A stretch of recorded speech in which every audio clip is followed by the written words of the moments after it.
Ó ní ọ̀wọ̀ Tèòfílì, iná ìwé mi àkọ́kọ́, mo sọ ipa gbogbo ohun yẹn Jésù bẹ̀rẹ̀ sí ṣe, àti ẹ̀kọ́ yóò ṣe, títí di ijọ́ yóò gòkè lọ ọ̀run. Èyí gbọ̀yọ́ pa àwọn àṣẹ rẹ̀, ipa ẹ̀mí mímọ́ fún àwọn apọ́stólì rẹ̀ yóò yàn.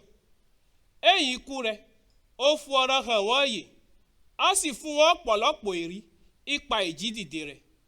Ó fún ọ̀rọ̀ hàn wọ́n fún 40 ijọ́, á sì bá wọn sọ̀rọ̀, ipa ìjọba Ọlọ́run.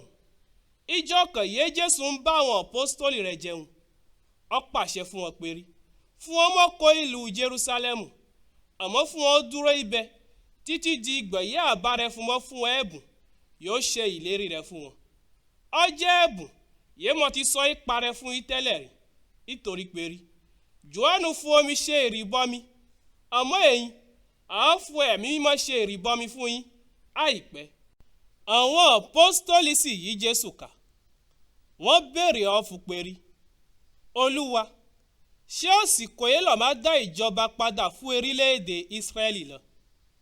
Jésù sì dá wọn wá sọ fún wọn pé kò jẹ́ fún èèyàn ti mọ̀ wọn ìgbà àti àwọn àsìkò yìí bàbá ti dá iná àṣẹ rẹ̀, àmọ́ ẹ̀mí mímọ́ á sọ̀kalẹ̀ sérí fún yín, ìyẹn á gba agbára rẹ̀, ìyẹn á sì jẹ́ ẹlẹ́rìí mi ìlú Jerúsálẹ́mù, gbogbo ìpínlẹ̀ Jùdíà àti ìpínlẹ̀ Samaria àti títí dé òpin ayé.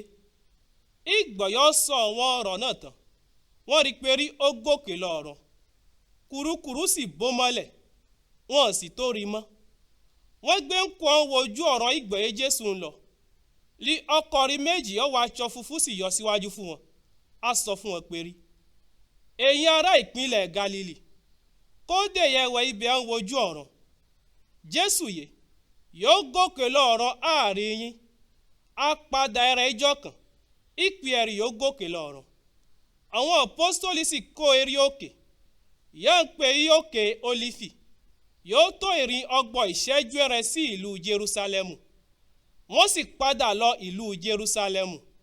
Ìgbà yí àwọn apọ́stólì padà dé ìlú Jerúsálẹ́mù, wọ́n gòkè lọ Kòdì, yóò wọ òkè, ibi yẹn máa ń sábà péjọpọ̀ sí.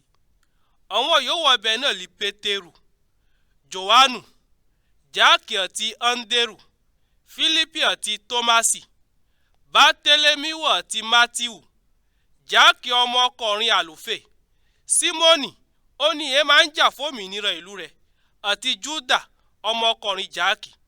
Gbogbo wọn sì ń fún ọkọ̀ṣó náà péjọpọ̀ gbàdúrà. Àwọn obìnrin mélòó kan àti Màríà ìyá Jésù àti àwọn àbúrò Jésù ọkùnrin sì wọ̀ pẹ̀lú wọn.